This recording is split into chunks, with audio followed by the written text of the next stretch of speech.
Siang anak-anak, bagaimana dong kabar hari ini? Semua sehat atau ada yang sakit? Ya, begitulah kabar baik ya. Nah, sebelum kita mulai atau kegiatan belajar mengajar atau proses pembelajaran di siang ini, Ibu cuma mau mengingatkan bahwa ketemu semua ini ada dalam situasi atau kondisi pandemi COVID. Jadi Ibu minta supaya dong kita jaga dulu kesehatan fisik ya, dalam hal ini ketemu kesehatan tubuh. Jangan boleh keluar, tapi ketika ada kepentingan yang sangat mendesak baru boleh keluar. Jadi Ibu harap dong jaga dong kesehatan, di kemana-mana itu mesti pakai masker, kemudian jangan pergi di tempat-tempat yang ramai seperti kayak pasar, ya, agar supaya kita semua sehat, terlindungi sampai dengan pandemi ini selesai, dengan kita bisa ada dengan keadaan yang baik juga. Nah, jadi jangan lupa pakai masker, cuci tangan. Nah, anak-anak, jangan kasih dulu sebelum ketemu mulai ketemu aktivitas mengajar. Mari ketemu cari apa kedua. Duduk yang berkali, duduk yang rapi, lalu ketemu. Mari kita berdoa. Terima kasih Tuhan, terima kasih Bapa. Ada lagi ungkapan syukur yang kami naikkan kepada Tuhan. Karena atas segala berkat, cinta kasih dan penyertaan Tuhan dalam kehidupan kami, sehingga Tuhan sudah boleh mengizinkan kami untuk bertemu satu dengan yang lainnya di tempat ini, SMA Negeri 4 Ambon Lateri dengan segala damai dan sukacita. Semua bukan karena kuat dan kebanyakan Tuhan sebagai manusia, namun semua semata-mata karena Tuhan sangat baik dan sangat mengasihi kami.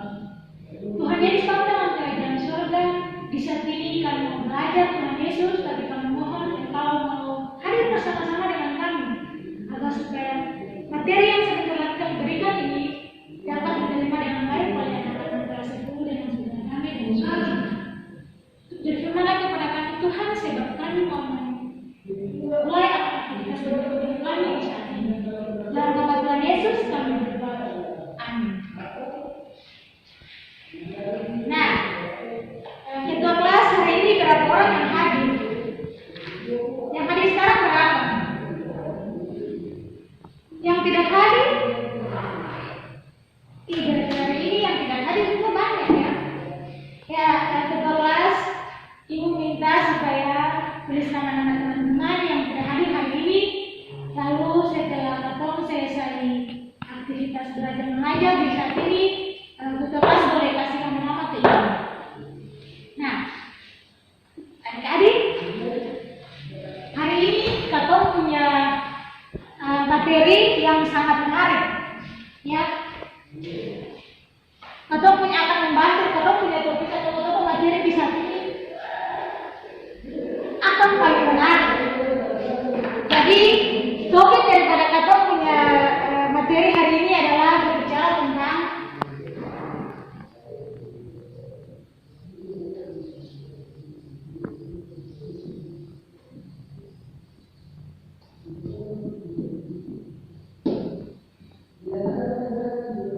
ajaran Kristiani.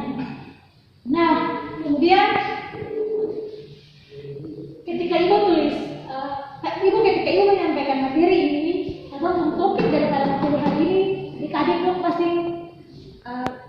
sudah tahu ajaran itu apa, seperti apa dan sebagainya. Nah, jadi untuk materi pembelajaran hari ini itu memiliki 3 tujuan utama atau 3 tujuan pembelajaran yang harus kita capai sama-sama. Nah, adik-adik dong harus capai. Yang pertama adalah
Nah, Ibu ulang. Ya, ini merupakan tujuan pembelajaran yang harus adik-adik mencapai. Yang pertama adalah mendeskripsikan arti cinta dan pacaran. Yang kedua, menjelaskan arti pacaran tanpa kehilangan identitas sebagai remaja Kristen. Dan yang ketiga,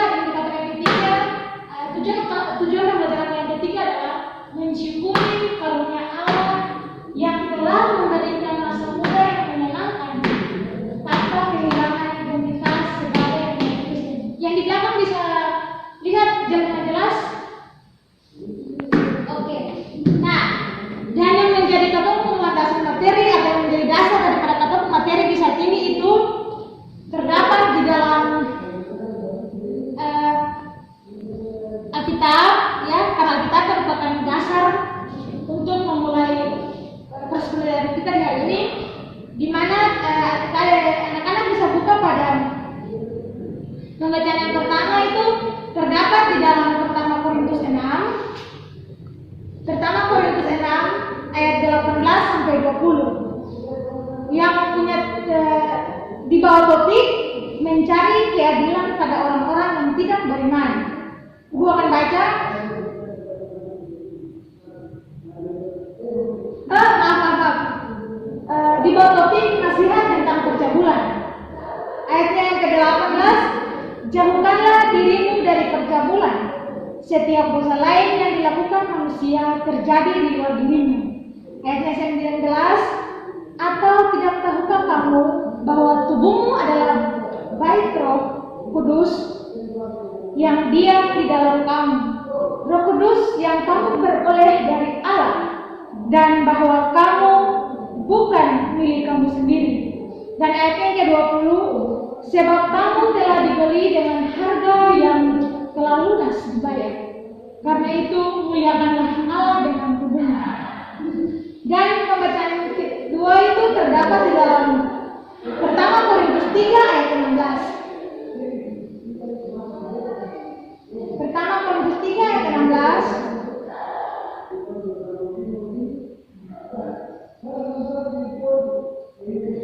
Tidak tahukah kamu bahwa kamu adalah bait Allah dan bahwa Roh Allah diam di dalam kamu? Dan pembacaan Alkitab yang selanjutnya itu anak-anak bisa lihat pada kitab perjanjian lama, yaitu Keluaran 20 ayat 13 dan 14. Semua buka di Keluaran 20 ayat 13 dan 14. Di situ ada larangan, ayat yang ke-13, larangan untuk jangan membunuh, jangan berzina.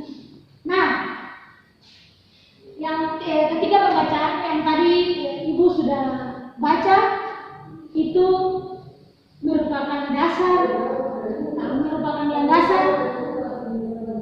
untuk abang materi saat ini. Nah, abang masuk pada abang punya tujuan pembelajaran pertama itu adalah apa arti mendeskripsikan arti cinta dan pacaran. Jadi, sebelum Ibu lanjut, Ibu akan bertanya dulu. Coba satu orang atau perwakilan dari laki-laki dan perempuan, satu dari laki-laki, satu dari perempuan untuk menjawab pertanyaan ini. Coba dong bilang dan dong kata sehari-hari apa yang dong tahu, apa yang dong paham tentang cinta. Apa itu cinta?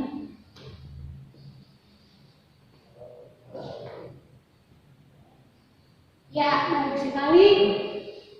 Tadi teman-teman Jawa perwakilan cewek bilang cinta itu perasaan suka, perasaan sayangnya baik sekali. Jadi cinta itu adalah suatu perasaan yang bersifat positif. Cinta itu adalah satu emosi.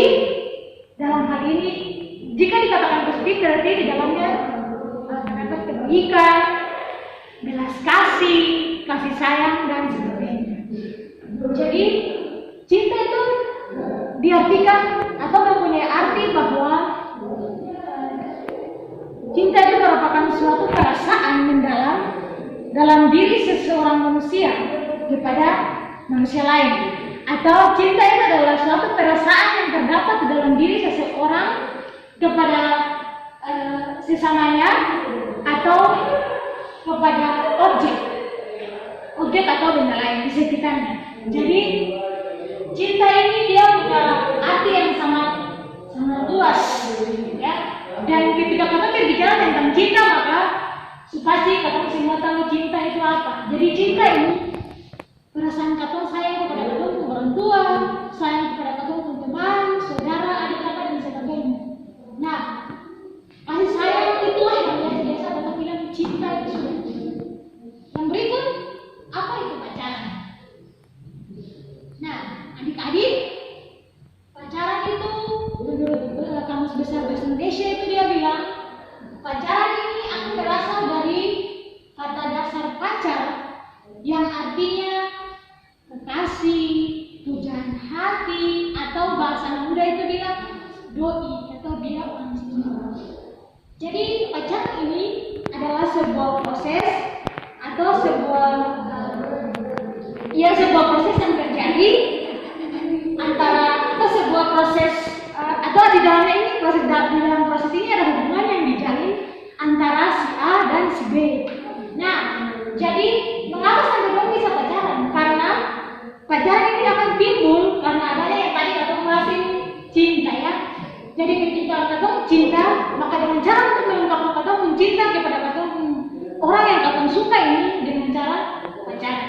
Jadi anak-anak, pacaran ini merupakan sebuah tahap awal, ya, tahap awal atau sebuah proses awal untuk kita sama-sama mencari kecocokan, mengenal lebih dekat orang yang nantinya akan jadi kita pacar atau kita pasangan.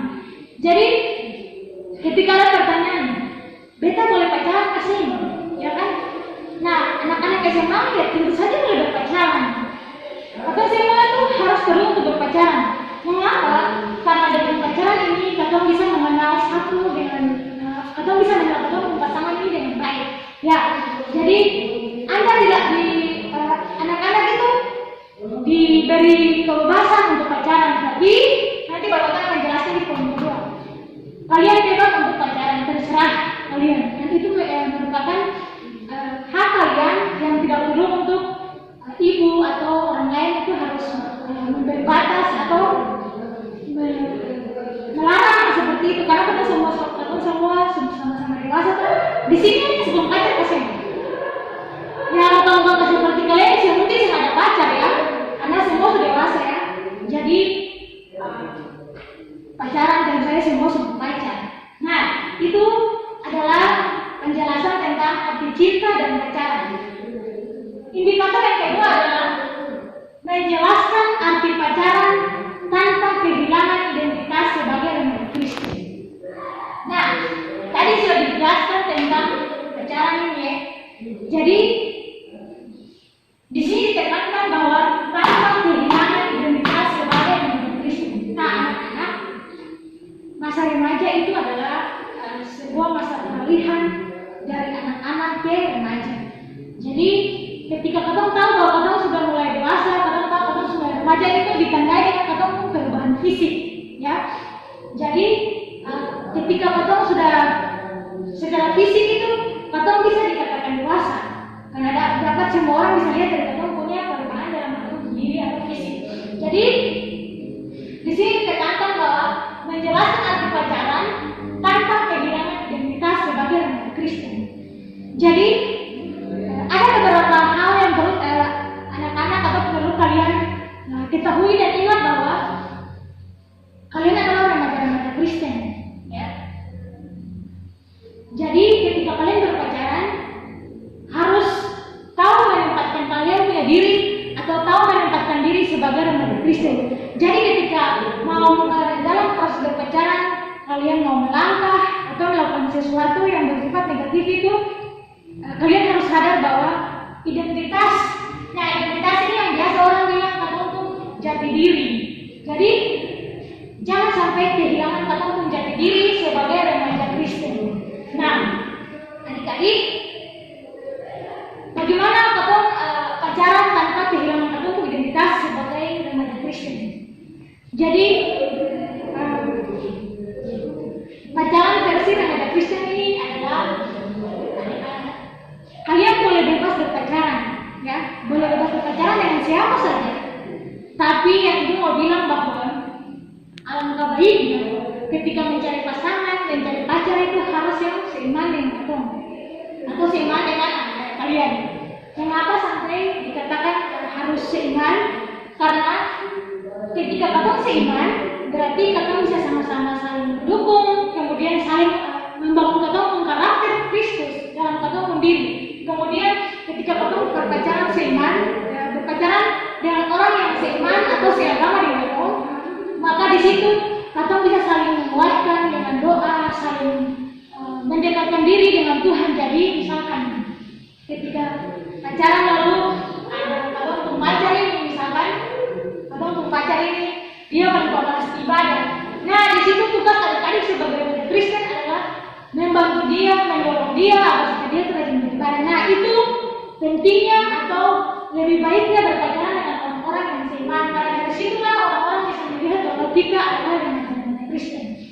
Nah, yang kedua dari katong punya yang kedua ini adalah yang pertama seiman, kemudian yang kedua itu adalah dalam Alkitab itu dilarang dengan tegas tindakan yang namanya berzina. Jadi adik-adik bisa tahu berzina itu apa? Dong paham, ibu yakin bahwa dong tahu berzina itu apa? Jadi anak-anak, berzina itu adalah tindakan yang kotor, tindakan yang tidak seharusnya adik-adik dong lakukan. Tindakan berzina itu adalah tindakan yang memang sangat jelas dilarang oleh Tuhan dalam 10 firman Tuhan itu. Tadi di Keluaran 20 itu ayat 13 dan 14 itu ayat 14 itu bilang jangan berzina. Nah, ibu ulang lagi, berzina itu adalah melakukan hubungan intim. Ya, melakukan hubungan intim atau bisa dibilang dalam bahasa Indonesia itu dibilang bahwa bersetubuh. Nah, bersetubuh kemudian tanpa ada ikatan pernikahan dalamnya, bukan suami istri. Jadi tadi ditekankan bahwa katong sebagai remaja Kristen itu, katong sebagai remaja boleh dikatakan dewasa secara katong fisik. Nah, katong boleh dewasa secara fisik, tapi bukan berarti segala sesuatu yang orang-orang dewasa lakukan katong tiru. Itu satu hal yang salah. Jadi hubungan intim atau yang biasa bahasa Indonesia-nya bilang seks itu hanya dilakukan atau hanya dapat dilakukan oleh orang-orang yang dewasa atau orang-orang yang dalam hal ini sudah terikat dengan sebuah pernikahan. Jadi kalau sebagai remaja, apalagi masih sekolah, boleh melakukan hubungan intim, tetapi itu jelas-jelas melarang. Jadi ketiga, atau sebagai remaja Kristen harus menjauhkan diri dari tindakan-tindakan seperti itu. Nah, yang berikut itu adalah larangan tentang jangan melakukan tindakan atau perbuatan percabulan. Nah, jadi percabulan ini punya pengertiannya itu, kalau kita mau bilang bahwa sama dengan tindakan larangan untuk jangan berzina itu anak-anak. Jadi tidak boleh melakukan perbuatan percabulan karena itu jelas-jelas dilarang. Dalam Alkitab itu dilarang. Jadi pacaran itu boleh berpacaran saja. Kalian bebas berpacaran, tapi jangan pacaran yang berlebihan. Jangan pacaran yang pacaran yang melebihi batas, begitu. Jadi anak-anak harus bisa tahu bahwa mana yang harus anak-anak ikuti, mana yang bisa boleh. Nah, yang berikut adalah berbicara tentang larangan untuk jangan membunuh. Nah, teman-teman sebenarnya, anak-anak sebenarnya ada banyak tuduhan bahwa berpacaran itu jangan melakukan yang namanya membunuh. Nah, ketika kita dalam proses berpacaran, kemudian kita sudah melakukan yang namanya bersinah tadi, maka konsekuensi atau akibat atau dampak atau efek daripada bersinah adalah yang ujung-ujungnya itu kita kenal dengan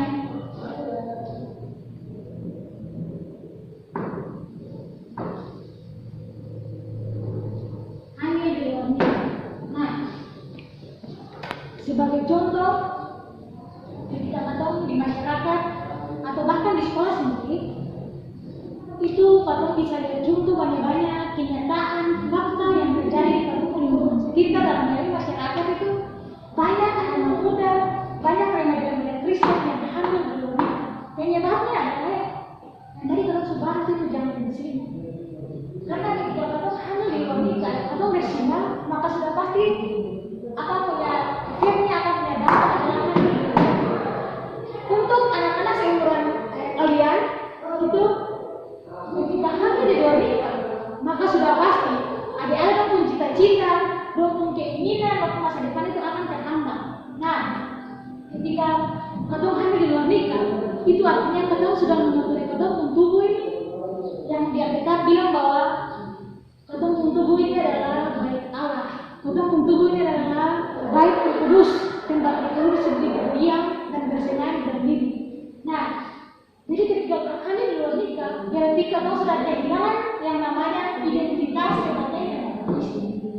Nah, kita lihat bahwa misalkan contoh ada yang jelas yang hamil, maka otomatis ketika ketahuan oleh pihak guru atau yang dalam hal ini pihak sekolah, maka akan punya imbasnya adalah pasti yang hamil itu diskorsing atau bahkan dikeluarkan dari sekolah. Itu artinya bahwa mimpi-mimpi yang cita-cita, mimpi-mimpi yang anak-anak sudah cita-cita atau mimpi-mimpi yang adik-adik sudah impikan dari dulu itu akan menjadi atau terhambat. Karena itu yang tadi nikah. Ketika kita hamil di luar nikah itu artinya bahwa kita tidak mempercayai kita tubuh sebagai bait Allah. Kita sebagai tubuh sebagai tempat terkudus. Jadi mengapa sampai bilang bahwa jangan berzina. Jadi, nah, pada kenyataannya remaja itu banyak yang anak-anak remaja Kristen banyak yang hamil di luar nikah. Nah, dan kebanyakan solusi yang kita lihat di masyarakat itu yang terkait dengan remaja yang hamil ini itu adalah melakukan aborsi. Nah, aborsi itu apa? Menurut dok, aborsi itu apa? Dan jawab dengan bisa berikan jawaban dengan kata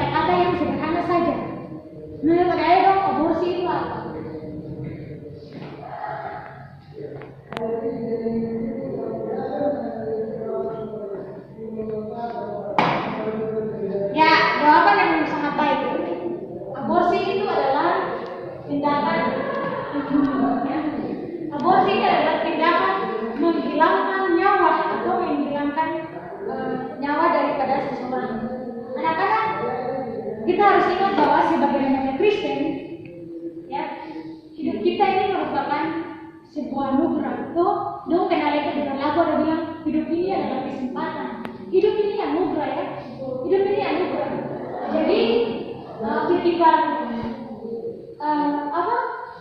waktu melakukan aborsi ini, ya, ketika si A yang tadi hamil itu, ketika dia sudah orang bilang sering berpikiran panjang lagi karena takut ketahuan atau cowoknya tidak mau bertanggung jawab, ya, sehingga pasti yang dilakukan adalah aborsi.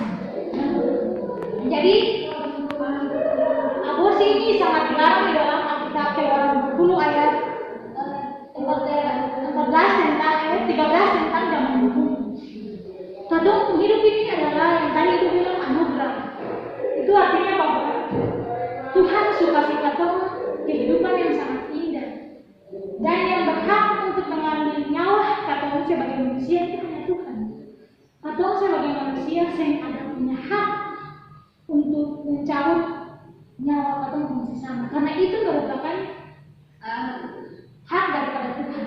Jadi sebagai remaja Kristen, katong harus bisa pandai menjaga katong tubuh. Karena katong tubuh ini adalah milik Allah, bukan katong punya. Hidup tubuh ini adalah milik Allah, ya. Jadi ketika dong berpacaran, jangan sampai dong melampaui batas. Yang berikut adalah kebanyakan anak-anak yang berpacaran ini itu karena unsur ekonomi. Kenapa itu dari unsur ekonomi? Ketika yang satu sudah punya pacar, yang satu belum. Itu di kelas itu, di kelas atau dalam hubungan pertemanan itu pasti satu boleh satu tuh. Ini cantik tapi saya belum pacar. Mendingan mereka begini tapi sudah pacar. Nah dari situ pasti timbul rasa kenapa dia bisa, kita sih bisa, ya kan? Kenapa dia bisa punya pacar, kita sih bisa punya pacar. Jadi di situ kita juga harus punya pacar. Nah disitulah yang tadi ibu bilang tentang pacaran itu dikurangi. Padahal ketika kita paham dengan jelas, pacaran itu merupakan sebuah media untuk mempersatukan si A dan si B atau dua insan manusia untuk melanjutkan kehidupan yang lebih tingkatannya lebih tinggi atau hubungan perjalanan ini pernikahan. Jadi anak-anak, kalian harus pandai-pandai, jangan terlalu fokuskan teman-teman punya waktu hanya untuk berjalan. Jangan sampai apa yang menjadi teman-teman punya adik-adik punya prioritas itu akan habis percuma hanya untuk pacaran. Jadi pacaran itu yang sewajarnya saja, ya kan? Nah, anak-anak, jadi kalau kembali ya ke materi tadi bahwa di umuran-umuran seperti adik-adik dong ini yang seharusnya lebih banyak memberikan waktu, lebih banyak memfokuskan konsentrasi perhatian itu pada sekolah, belajar, ya kan? Harus banyak waktu untuk belajar, gunakan waktu untuk bantu orang tua di rumah, gunakan waktu atau pakai waktu untuk Tuhan. Jangan sampai terlalu kasih banyak waktu untuk pacaran sehingga apa yang menjadi prioritasnya anak-anak itu akan lebih banyak ke pacaran seperti itu. Jadi dong semua dekat-dekat tes tuh stop dan pacaran, boleh pacaran tetapi bagi waktu untuk belajar supaya ketika dong tes itu bisa jawab soal-soal dengan benar, kemudian dong bisa lulus tepat pada waktunya atau bisa naik kelas juga. Jadi jangan sampai dalam berpacaran itu, kalau pacaran yang hanya sekedar mau untuk pacaran untuk nongkrong begitu, kumpul-kumpul, berjalan-jalan yang jelas itu lebih baik tidak usah ya. Lebih baik itu waktu untuk belajar saja. Jadi ibu tekankan bahwa jangan sampai kalian melampaui batas pacaran sampai kehilangan identitas sebagai Kristen. Jangan sampai kataupun identitas sebagai Kristen akan hilang karena kata punya keluarga sendiri. Jadi dong boleh berpacaran, tapi tahu ada batas. Identitas itu dikatakan tuh. Nah, yang ketiga indikator yang ketiga atau yang terakhir adalah mensyukuri karunia Allah yang telah memberikan masa muda yang menyenangkan tanpa kehilangan identitas sebagai remaja Kristen. Nah, anak-anak, masa muda itu adalah momen yang paling berharga dalam katong hidup. Ketika katong sudah tua itu, katong ingin kembali untuk menjadi muda. Makanya dikatakan bahwa masa muda ini adalah momen yang paling sangat berharga. Karena dengan masa muda, apa sih kalau keputusan yang katong ambil di katong masa muda ini akan mempengaruhi dia akan jadi seperti apa katong ke depannya, mau jadi bagaimana katong. Makanya ketika keputusan yang katong ambil di katong masa muda atau masa remaja ini, itu harus katong lakukan dengan baik agar supaya katong masa depan juga akan terarah. Nah, bagaimana cara katong untuk mensyukuri karunia Allah yang telah memberikan masa muda yang menyenangkan ini tanpa kehilangan identitas sebagai remaja Kristen? Ya, cara untuk katong mensyukuri karunia Allah adalah yang pertama itu menjaga katong kekudusan tubuh, ya, menjaga katong kekudusan tubuh supaya jangan jatuh ke dalam dosa, jangan terjerumus ke dalam hal yang tadi katong sudah jelaskan tentang kerja bulan, tentang persinahan dan pembunuhan. Jadi teman-teman harus jaga supaya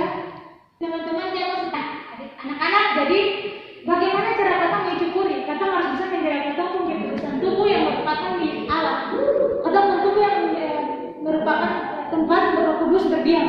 Jadi ketika katong melakukan sesuatu, ketika Roh Kudus diam dalam katong sendiri, itu berarti Roh Kudus itu selalu mengarahkan katong untuk melakukan hal-hal yang benar, hal-hal yang sesuai dengan kehendak Tuhan. Tetapi ketika Roh Kudus yang ada dalam katong dalam diri, berarti otomatis katong melakukan hal-hal yang positif, yang negatif. Jadi caranya itu selalu menjaga kekudusan tubuh, kemudian selalu mengandalkan Tuhan dalam menjalani hubungan berpacaran, kemudian jangan pernah melupakan waktu dengan Tuhan, ya. Jadi misalkan dalam berpacaran, adik-adik atau anak-anak harus punya komitmen bahwa saya boleh berpacaran, tetapi saya harus menjaga tubuh saya harus menjaga, kita harus jaga beta punya kekudusan tubuh, supaya itu merupakan komitmen agar supaya ketika katong mengambil langkah, katong ingat, ketika katong berpacar sudah punya pemikiran yang orang bilang negatif, itu katong bisa tolak bahwa oh tidak, komitmen sebagai remaja Kristen adalah harus menjaga beta punya kekudusan tubuh. Kenapa? Karena beta pun tubuh ini adalah tempat Roh Kudus. Beta pun tubuh ini milik Allah. Ada misi daripada Allah yang mau Allah pakai dalam beta pun diri, ya, untuk menyaksikan, mewartakan kasih Allah di tengah-tengah dunia. Jadi ada banyak hal yang harus sebagai ungkapan terima kasih katong untuk mensyukuri masa muda yang telah Tuhan kasih, dengan cara katong mengisi dengan hal-hal yang positif, hal-hal yang baik, yang sesuai dengan kehendak Tuhan. Jadi ketika katong berpacaran, dalam menjalani hubungan berpacaran, katong isi dengan hal yang positif, maka akan berdampak untuk katong kehidupan juga bersifat positif. Tetapi kalau katong dalam berpacaran, kemudian katong mengisi menjalaninya dengan hal yang negatif, maka otomatis akan punya dampak juga negatif bagi katong hidup. Makanya silakan berpacaran, silakan mencari pasangan, tetapi ingat jangan sampai kehilangan identitas sebagai remaja Kristen. Nah, sampai di sini dari 3 indikator atau 3 tujuan yang tadi Ibu sudah jelaskan itu tentang arti cinta dan pacaran tanpa kehilangan identitas sebagai remaja Kristen, mensyukuri karunia Allah yang telah memberikan masa muda yang menyenangkan tanpa kehilangan identitas sebagai remaja Kristen. Ada yang belum paham dari apa yang Ibu jelaskan ke sini? Kalau ada yang belum paham, dong bisa tanya, Ibu beta belum paham di bagian sini, Ibu tolong jelaskan ulang. Atau kalau ada yang sudah paham tapi ingin memberikan pertanyaan, Ibu kasih kesempatan untuk bertanya.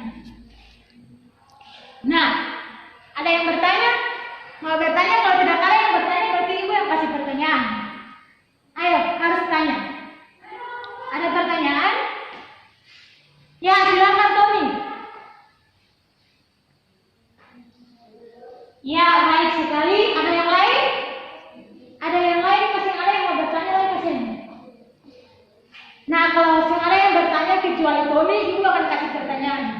Nah, tadi pertanyaan tadi itu, ibu bagaimana kamu membangun komitmen dalam berpacaran versi remaja Kristen? Nah, bagaimana membangun komitmen? Yang pertama itu ada banyak cara membangun komitmen. Yang penting komitmennya itu saling mendukung untuk hal yang positif. Komitmen bahwa beta harus jaga beta pun tubuh, yang tadi aku sudah jelaskan bahwa komitmennya itu harus menjaga tubuh supaya jangan sampai batang pun tubuh ini akan tercemar atau biasa orang bilang kotor. Nah, katong jaga keputusan tubuh sebab ada rencana Tuhan yang paling indah dalam katong sendiri yang akan terjadi, Tuhan akan kasih di masa depan. Makanya katong harus menjaga katong keputusan, dan itulah komitmen. Nah, berikut ada pertanyaan lain. Kalau yang ada berarti ibu akan kasih pertanyaan. Ada pertanyaan lain selain Tony? Oh, ternyata tidak ada pertanyaan. Berarti kalau saya ada pertanyaan, berarti ibu tahu bahwa dong sudah mengerti dari poin-poin yang ibu sampaikan. Nah, ibu mau tanya, dalam berpacaran, apa saja yang akan ketika dong lakukan ke dong pasangan, ketika dong temui dong pacar atau dong pasangan yang hidupnya jauh dari Tuhan? Apa yang akan dong lakukan ketika dong dapat cowok atau pacar yang seperti itu? Jawab, ada yang bisa jawab? Kalau dong sudah ngerti, berarti ketika ibu kasih pertanyaan, dong sudah pasti tak bisa jawab dengan cepat karena dong paling mengerti. Ya, jawaban yang sangat baik ya. Dong jawaban itu sangat-sangat bagus. Itu artinya bahwa dong sudah mengerti. Tadi teman-teman bertanya bahwa dia sudah menjawab pertanyaan itu, dan ibu pertanyaan itu jawaban itu sangat baik. Jadi dari materi saat ini ibu simpulkan bahwa pacaran itu merupakan pilihan ya. Apa yang kalau ketika ingin dalam berpacaran itu akan bersifat positif, maka katong juga harus menjalaninya dengan positif. Yang berikut adalah katong harus bisa menjaga katong kekudusan tubuh sebagai milik Allah ya. Karena yang tadi ibu bilang bahwa ada rencana misi Allah yang akan Allah pakai untuk katong punya diri ini. Yang berikut adalah harus menjaga komitmen bahwa saya adalah orang Kristen. Jadi tidak perlu melakukan hal-hal yang tadi sudah dilarang dalam kitab seperti percabulan, perzinahan, dan pembunuhan atau dilarang bahwa jangan membunuh. Supaya jaga kekudusan tubuh kalian supaya akan kalian nikmati atau gunakan untuk ketika sudah berada dalam jenjang pernikahan.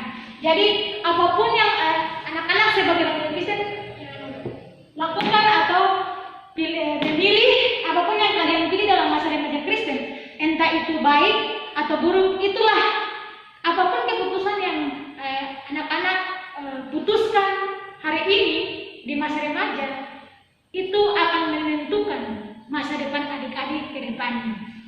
Jadi karena semua sudah paham, ibu juga sudah memberikan kesimpulan, maka katong punya materi hari ini tentang pacaran Kristiani ini akan sampai di sini ya. Materi kita sampai di sini. Lalu ibu akan berikan tugas. Dong pulang di rumah itu, tugas itu tentang karena tugas ini sing bisa buat dalam bentuk pribadi, jadi ibu bagi kelompok, dong bisa bagi kelompok secara mandiri saja. Lalu tugas kelompok itu dong buat sebuah film atau film cerita pendek yang di dalamnya itu berkaitan dengan kata materi ini. Jadi dong bisa bikin judul filmnya itu cerita pendek itu tentang ya ketua kelas. Karena katong masih ada waktu, jadi ketua kelas bagi sudah. Ingatan bagi kelompok itu harus yang adil. Jangan sampai karena Tommy suka Jeffrey lalu Tommy dan David satu kelompok, atau karena Nanti ini sudah boleh jadi boleh satu kelompok yang boleh begitu jangan kasih yang mampu ini dia satu kelompok dengan orang yang katakanlah yang bisa bahkan berarti berbodoh ya seperti itu. Jadi harus seimbang. Jadi ketua kelas habis itu tulis nama kelompok, lalu nanti ibu akan berikan apa? Tadi ibu sedang tugas ya. Jadi buat tugas itu tentang yang akan bercerita cerita pendek tentang pacaran versi remaja Kristen. Jadi di situ dong buat tugas lalu ingatan buat tugas lalu kumpulkan ingat anak-anak semua dekat tes jadi dong mesti banyak belajar kemudian jangan lupa berdoa.